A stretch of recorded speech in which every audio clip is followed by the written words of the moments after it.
Es el tercer volumen de la colección Parnas Negro, que justamente hace un año estábamos presentando el primero. Este libro es el resultado de 2 años de investigación.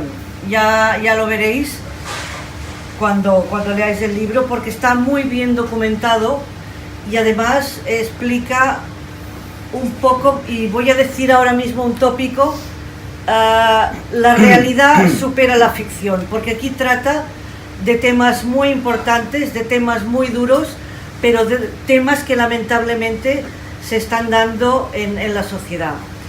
Bien, y gracias Angelique por habernos confiado a la editorial esta obra, porque estamos encantados, y gracias José Luis Muñoz por haber aceptado presentarla, por estar aquí con nosotros. Pasa, digamos, inadvertido cuando estos temas pues, dejan de estar, digamos, en el centro de la información.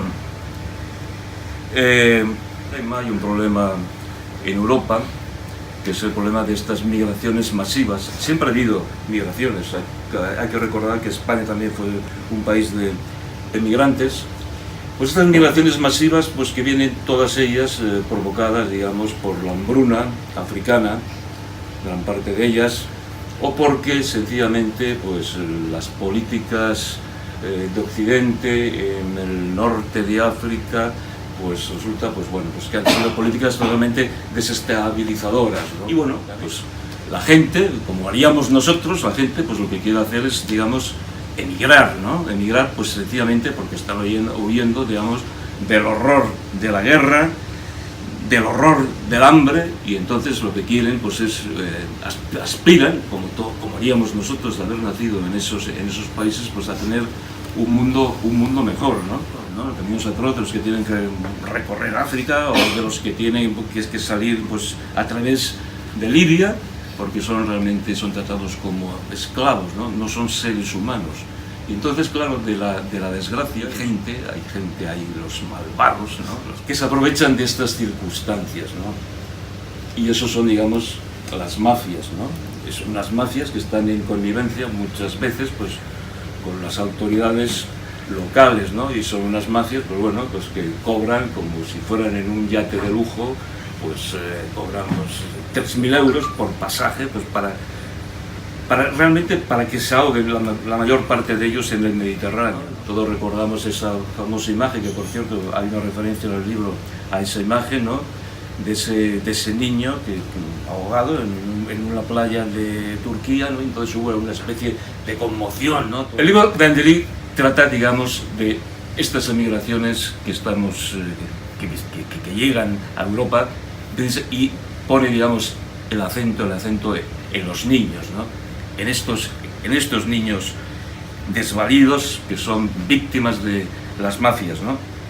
Y lo hace a través de una novela negra, ¿no? Porque es el género, digamos, en el que se siente más cómoda.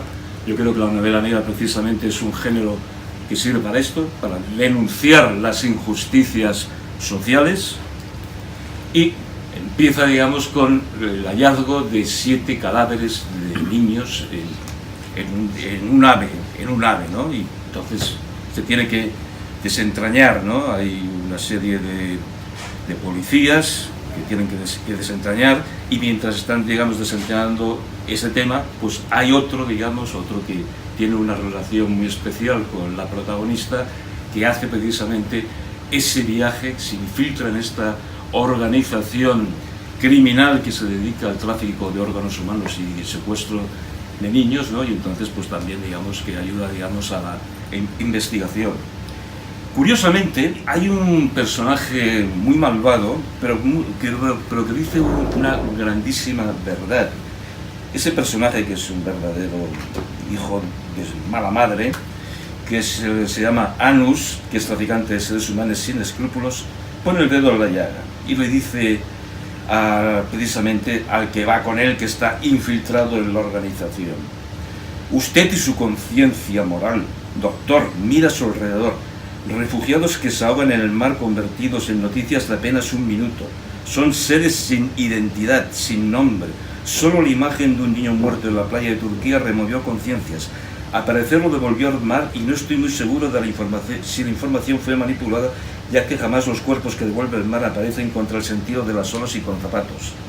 Europa negocia a velocidad de una tortuga acuerdos entre países como si se tratara de objetos, y sumamos muertes y más muertes horribles. ¿Cree que hay mucha diferencia entre ellos y nosotros? Pues sí, es una pregunta que deberíamos contestarnos todos. Los niños del Éxodo, el título, como bien dice, es una historia sobre todo que plasma la vulnerabilidad de los niños.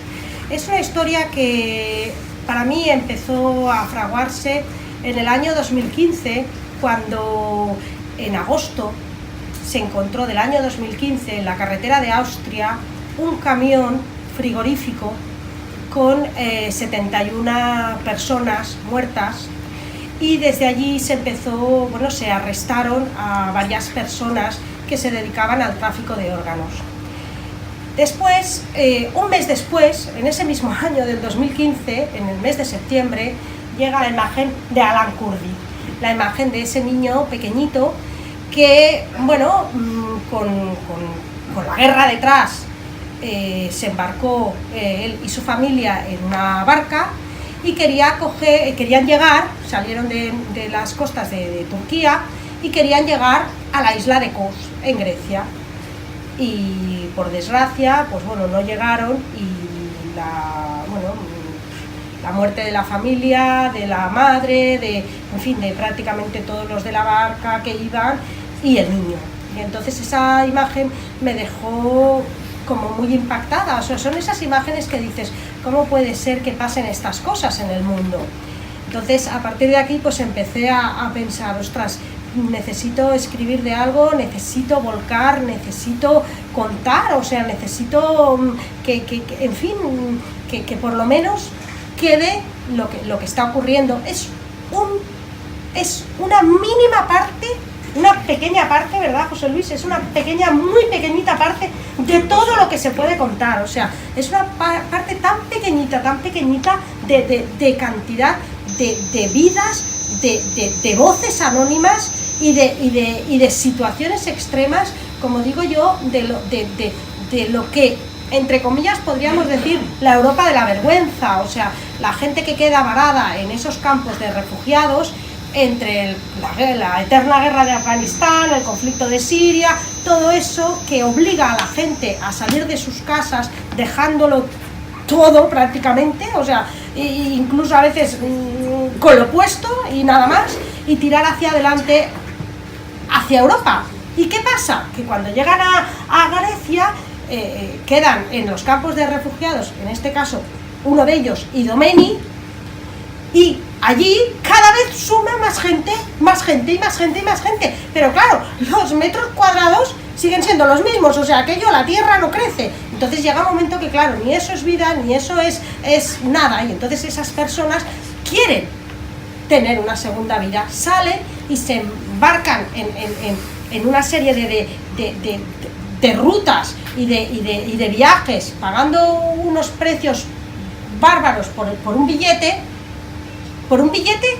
que ¿a dónde va el billete? Pues seguramente va a ninguna parte. Esto no es una historia ficticia, es una historia real de muchas voces que no pueden gritar, de muchas voces que no pueden hablar, como hilvanas multitud de situaciones para, bueno, como decíamos hace un ratito, ¿no? Cómo tienes un montón de piezas en un puzzle y cómo encajas las piezas del puzzle para que te queden perfectas hasta que al final dices, ya tengo la historia montada. En este caso, no, simplemente se plasmo, o sea, os dejo el puzzle completamente montado, preparado, con sus piececitas, con cada pieza encajada, y que cada uno saque las conclusiones o esa reflexión o esa sacudida que cada uno internamente le apetezca hacer. Es una novela que queda completamente cerrada. La mitad de la novela transcurre precisamente aquí, en la ciudad de Barcelona, y la otra mitad de la novela transcurre por toda Europa. Entonces, como decía José Luis, pues es la fusión, o en este caso la vida de los dos personajes principales de la novela, en este caso Roberta Reynolds, que es teniente de la Guardia Civil, que como nos comentaba José Luis, y que además lo veréis desde la primera página, porque es que es la primera página que sale, o sea, no estamos desvelando nada. Aparecen siete cuerpecitos, 7 niños, y aquí empieza la investigación de estos 7 niños que aparecen, que llegan desde Madrid a Barcelona. La fuerza de la novela transcurre principalmente en estos dos personajes principales, Roberta Reynolds, que es teniente de la Guardia Civil, y su ex marido, que es Jan Méndez. En esta novela me he encontrado con dos situaciones que yo hasta ahora no las había sentido. La primera, escribir sobre niños.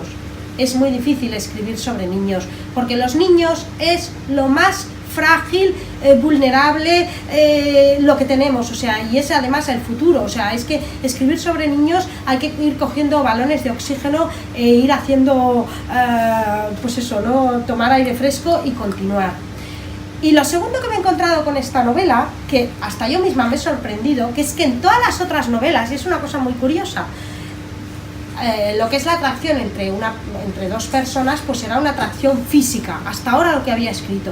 Pero en esta novela os sorprenderéis, porque detrás de esos dos personajes hay una historia de ellos, una historia de un matrimonio, una historia de una vida, una historia de sentimientos, una historia de la persona, de lo que vive el día a día, de la convivencia, de lo que ha ocurrido, de lo que se siente, de lo que no se siente, y en fin, y ahí os lo dejo. Me ha pasado una cosa muy curiosa, que cuando hablas con testimonios reales que en su momento salieron de sus países y buscaron una segunda oportunidad y no la encontraron y los echaron para atrás y los volvieron a devolver y volvieron otra vez a entrar a buscar otra vez otra segunda oportunidad, hasta que al final han conseguido tener esa segunda oportunidad años después y están con sus familias y están pues felices. Al final la esperanza, la lucha y el sobrevivir y el buscar una vida mejor empuja a todo el mundo, a todos. Y sobre todo, aparte de las entrevistas que he hecho, pues bueno, con periodistas y con voluntarios y con todo, sí que os diré que lo que más me han dado ha sido las vidas de la gente que me ha contado su pasado, y yo he flipado, y sobre todo no solo en esas vidas, sino en las vidas que yo pienso que no pudieron llegar y que se quedaron por el camino. Y nada, gracias.